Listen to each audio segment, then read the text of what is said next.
तेरी मेरी कहानियाँ से सभी अपडेट पाने के लिए बेल आइकन दबाएं। आज की कहानी है क्या मैं नाजायज़ हूँ।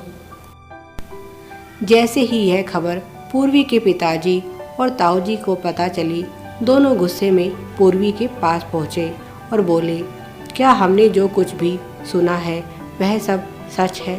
पूर्वी ने शांतिपूर्वक कहा, हाँ यह सब सच है। ताऊजी बोले, मैं उसे छोड़ूंगा नहीं।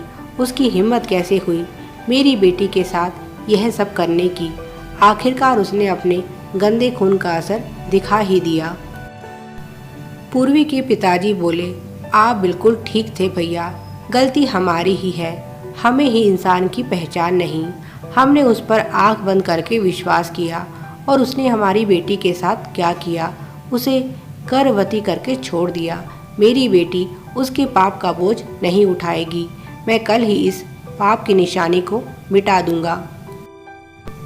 पूर्वी ने शांत स्वर में कहा, माफ़ कीजिए पिताजी, आपसे कुछ गलती हो रही है। ध्रुव ने मुझे नहीं छोड़ा। वह तो मुझसे शादी करना चाहता है, पर आपने ही यह शादी तोड़ दी। और दूसरी बात, यह मेरे और ध्रुव के प्यार की निशानी है, कोई पाप नहीं। और अगर इसकी तरफ किसी ने आँख उठाकर भी देखा तो मुझसे बुरा कोई नहीं होगा। यह मेरा बच्चा है और उसके भविष्य का फैसला मैं ही लूँगी। तभी पूर्वी की माँ बोली, बेटी तू नादान है, तू दुनियादारी के बारे में कुछ नहीं जानती। लोग तुझे जीने नहीं देंगे।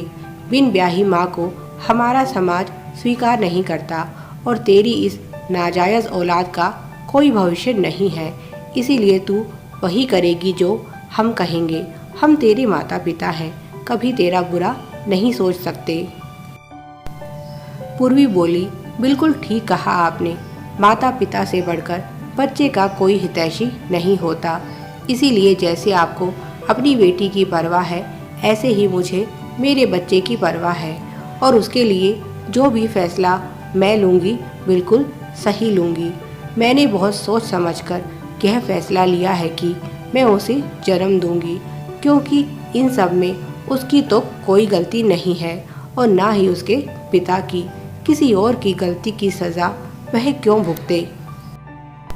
आपसे किसने कहा वह नाजायज़ है? माँ बाप नाजायज़ हो सकते हैं, पर बच्चा कभी नाजायज़ नहीं होता। जो अभी दुनिया में आया ही नहीं, वह भला कैसे नाजायज़ हो सकता है? गलती किसी की और सज़ा एक मासूम को।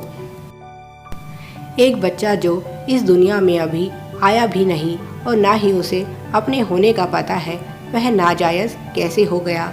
नाजायज़ तो उसके माता पिता हैं, जिन्होंने सिर्फ अपना स्वार्थ पूरा किया। उनका संबंध नाजायज़ हो सकता है, गलत हो सकता है, पर एक नन्ही सी जान कभी नाजायज़ नहीं हो सकती। माता पिता की गलती की सज़ा बच्चे को मिले, यह ठीक नहीं।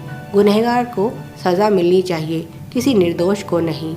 एक बच्चा जिसे चलना नहीं आता, बोलना नहीं आता, जो कुछ समझता नहीं, वह नाजायज़ हो जाता है। और उसके माता पिता जिन्होंने उसे पैदा करके छोड़ दिया, वे निर्दोष हो जाते हैं। और हर बार उंगली सिर्फ औरत पर ही क्यों उठती है? क्या पुरुष का इसमें कोई दोष नहीं? यह समाज कुंवारी माँ को कभी स्वीकार नहीं करता, पर एक चरित्रहीन पुरुष के लिए इसमें जगह है। औरत की भूल यह कभी नहीं भूलता, पर पुरुष को भूल पर भूल करने की आज़ादी है। मैं इस समाज के नियमों को नहीं मानती, जो हर बार सिर्फ और सिर्फ कमज़ोर को ही सज़ा देता है। ताकतवर की तरफ उंगली उठाने की इसकी हिम्मत नहीं। पूर्वी के ताऊजी ने चिल्लाते हुए कहा, बंद करो अपनी यह बेकार की बातें। इन बातों से कुछ हासिल नहीं होने वाला। हमारे सामने गंभीर समस्या है और उसका हमें समाधान निकालना होगा। और इसका सिर्फ एक ही समाधान है, पूर्वी और ध्रुव की शादी। पूर्वी के पिताजी बोले, पर भैया आपने तो। ताऊजी बोले, उस समय हालात कुछ और थे, पर आज हमारे सामने जो स्थिति है उसमें मुझे सबसे अच्छा रास्ता यही दिखाई दे रहा है, क्योंकि इस बद दिमाग लड़की से बहस करने का कोई फायदा नहीं। जल्दी करो, हम इसी समय ध्रुव के घर जाएंगे। कुछ देर बाद पूर्वी, उसके ताऊजी और माता पिता ध्रुव के घर पर थे। पूर्वी के ताऊजी ने ध्रुव के परिवार वालों को यह बात बताई और कहा, हम चाहते हैं यह शादी जल्दी से जल्दी हो जाए, इसी में दोनों परिवारों की भलाई है। गायत्री देवी बोली, मैं अपने बेटे की गलती के लिए आप सभी से हाथ जोड़कर माफ़ी मांगती हूँ, पर अब यह शादी नहीं हो सकती।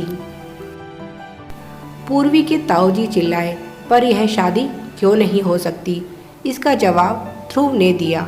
वह बोला, क्या आप लोग भूल गए कि आपने सगाई किस आधार पर तोड़ी थी? हमारी बदनामी तो पहले ही हो चुकी है, इसीलिए हमें इस बात से कोई फर्क नहीं पड़ता।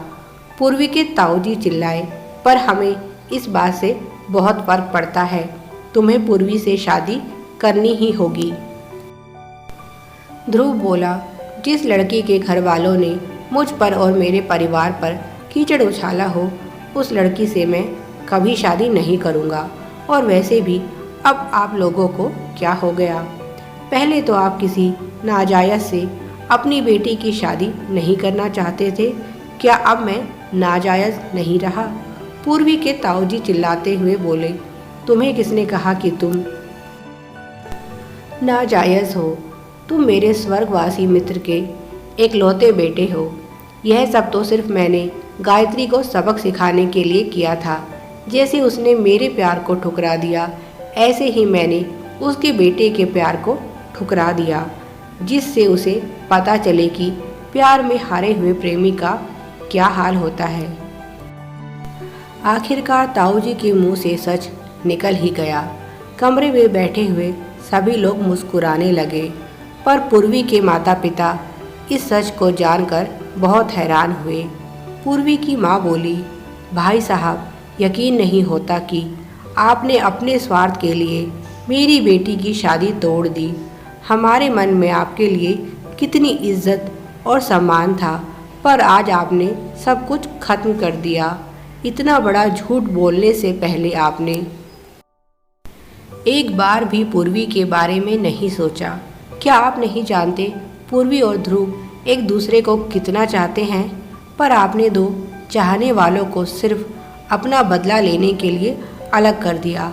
हम तो आज तक यही सोचते आए थे कि अपने भाइयों के लिए आपने अपनी खुशियों का त्याग कर दिया, पर यह नहीं पता था इस त्याग के पीछे आपका अहंकार है, जो ना बर्दाश्त नहीं कर सका। मैं भी एक औरत हूँ और एक औरत का दर्द अच्छे से समझ सकती हूँ। एक निर्दोष औरत के चरित्र पर आपने कीचड़ उछाला और ध्रुव उस पर क्या बीती होगी, और आपने अपने इस पाप में हमें भी भागीदार बना लिया। शर्म आनी चाहिए आपको। आपने कभी गायत्री देवी से प्यार किया ही नहीं, क्योंकि प्यार हमेशा बलिदान मांगता है। आप सिर्फ उन्हें हासिल करना चाहते थे, अपने अहंकार की पुष्टि के लिए। आपको अपनी इस हरकत पर शर्म आनी चाहिए। ताऊजी का सर शर्म से झुक गया। वे उस कमरे में बैठे किसी भी व्यक्ति से नजरें नहीं मिला पा रहे थे। आखिर में वे गायत्री देवी के पास पहुँचे और बोले, गायत्री, मुझे माफ़ कर दो, पर मेरी गलती की सज़ा मेरी बेटी को मत दो। तुम जो भी सज़ा मुझे देना चाहो दे सकती हो, पर उसे अपना लो। उनकी आंखों में पश्चाताप के आंसू थे। गायत्री देवी बोली, उठो प्रभाकर, तुम्हारे इन आंसुओं ने तुम्हारे दिल का सारा मैल धो दिया है। पूर्वी के माता पिता सच्चाई जान चुके हैं, इसीलिए मुझे तुमसे कोई शिकायत नहीं है, और यह सिर्फ नाटक था तुम्हारे मुंह से सच उगलवाने के लिए। मेरे बेटे को मैंने ऐसी शिक्षा नहीं दी। पूर्वी के माता पिता भी हाथ जोड़कर गायत्री देवी के सामने खड़े हो गए और माफ़ी मांगने लगे। पूर्वी के पिताजी बोले, बहन जी, आप सच में बहुत महान हैं। जिसकी माँ ऐसी हो उसकी परवरिश में खोट हो ही नहीं सकता। हमें माफ़ कर दीजिए जो हमने बिना सोचे समझे आप पर इल्ज़ाम लगा दिया। गायत्री देवी बोली, आप लोगों से मुझे कोई शिकायत नहीं है। अगर मैं भी आपकी जगह होती तो शायद ऐसा ही करती। गलती तो प्रभाकर की है, जो उसने आप लोगों के भरोसे का फ़ायदा उठाकर आपको गुमराह किया। पर अब सारी गलतफहमियां दूर हो गई है और आप जाकर शादी की तैयारियां कीजिए। जल्दी ही हम बारात लेकर आ रहे हैं। और उन्होंने आगे बढ़कर पूर्वी और ध्रुव को गले से लगा लिया। Please like, share and subscribe. Thanks for watching.